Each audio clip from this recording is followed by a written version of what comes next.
Hello, welcome back guys on my channel. So today I'm going to talk about the 3.0 live stream in Wuthering Waves, which is already happened, and it is actually really pretty much cool when I just see it. Before that when I just see some kind of leaks from the Twitter and also other platforms, social media, it feels like a some kind of meet update. But when I just see it through in myself as a person, I see it as actually a pretty groundbreaking update. First and foremost thing is that they already announced so many things, and the main attention of that version of 3.0 is none other than the bike. It was actually pretty much interesting to see that people are actually liking this motorbike, because previous issue happened with Genshin Impact Mabuika cases, because in when the Nutland came on, Mabuika have only the one character who can use the motorbike mechanics to free roam one area to another area, and it was actually restricted to the player base that if you don't have Mabuika you cannot have this kind of a system on your hand. So that is kind of a force the players to pull that particular character. But in here Udari just did a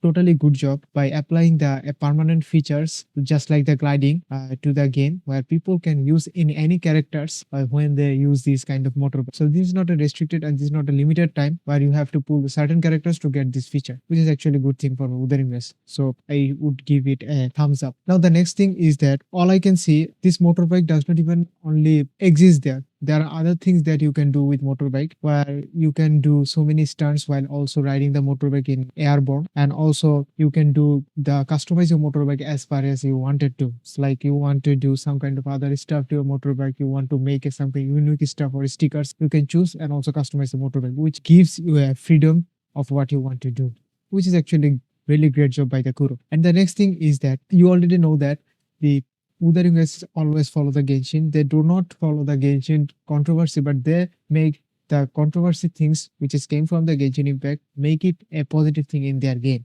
Like as you can see that Mavica bike was the most controversial thing in Nutland, but they make it as a positive things by editing it to the player base, where it is a permanent features where you can use any kind of character and free roam in the open world wherever you want it, which is a pretty much good thing. Now, this 3.0 update does not comes only for the motorbike things. There are other so many things also included, which is the none other than the our new region, which is you can call it a Laharoi region, a brand new region with a unique exploration elements and also so many new story progression. There will be a 3 story prologue in second, and also last one will be the finale, or you can call it the epilogue. And there are also new character coming up, which is the first one is a Liney. She is actually a pistol character, and her element is a spectro, which is actually interesting to see. Her playstyle is somewhat of a Carlotta, and her main role is a DPS role. If you want to play her as a DPS, or if you're lacking of a Spectre DPS, then I guess she will be a perfect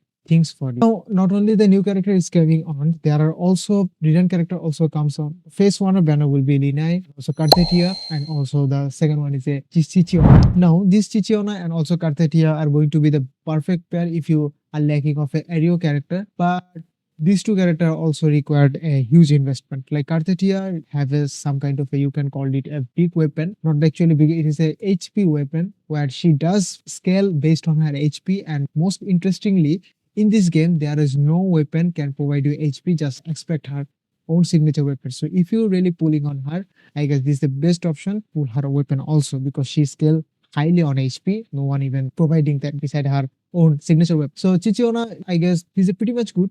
You can use her with still weapon. I guess she would do pretty much fine. All she does is decrease the enemy's area resistance for Karthetia, and she does more. That's the basically things. And the second one is a phase 1 character is a Morny, and she's a, you can call it a sub DPS with a broad blade character, and she is a erosion, or you can like a fusion character. That's it. Simply, you can use her for a sub DPS, and also you can play her as a main DPS. On her second to two rerun character for our phase 2 is the Agosta Luna, or you can say the Uno. Now the Agosta also, okay, I'm just telling you that she also required her signature weapon. If you use her on a standard weapon, she will lose so many damage, and her playstyle would be more clunkier than ever. So basically, after anniversary, this game becomes so much like a point towards if you don't have your signature weapon, your character will do and nothing but a barge damage. So I guess they're just going to that simple path. However, I hope that the standard character they are going to release on their new region, I guess this standard character would be the universal one, just like the previous. So I have no comment on these two characters. Those two characters are the pair for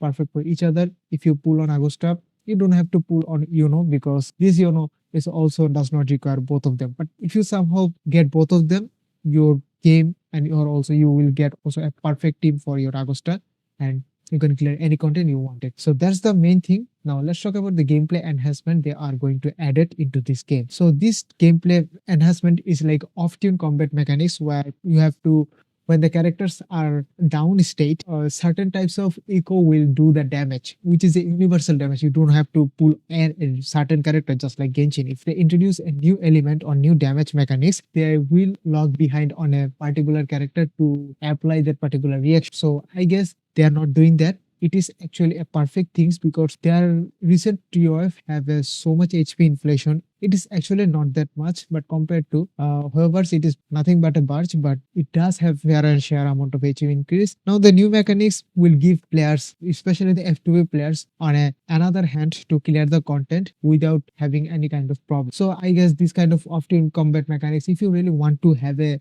simple glimpse of it, there is a new event going on in the Wuthering Waves. I have actually don't have idea what kind of events it is, but if you just somehow going to complete it, they are already testing that feature on there and getting the feedback from the players. Are they even liking it on? From my own experience, I am pretty much liking it very much because the damage is really high. If the testing things that they shown us in this event, if that is actually true, I guess it would be a perfectly match, and it would be a problem if they just increase the HP, because if they have to balance the gameplay, because if the gameplay is off balance, like the HP is higher but the enemies but your teammate does not even do the simple damage or like a actual damage to clear the content, I guess there won't be any kind of like a fun while doing. So that's the thing. Now let's talk about some new events. Now they are going to edit some new events like as usual, but there are also some other events where the motorbike event will also be included, where you have to like use your motorbike to do the event, which is actually a fun thing. But I have some kind of a own experience about the 3.0 live stream. So first and foremost thing is that when I see this live stream, I thought this one is actually pretty much cool because Wuthering Waves are just doing whatever they need to do to feed the players as much as wanted, and they will be happy and their game will be long. But when I see the new gameplay leaks from this Line and also the Morny, I think the gameplay doesn't look what a Wuthering Waves gameplay need to be looked. It is just similar to the PGR. I cannot even differentiate those two games. If you show it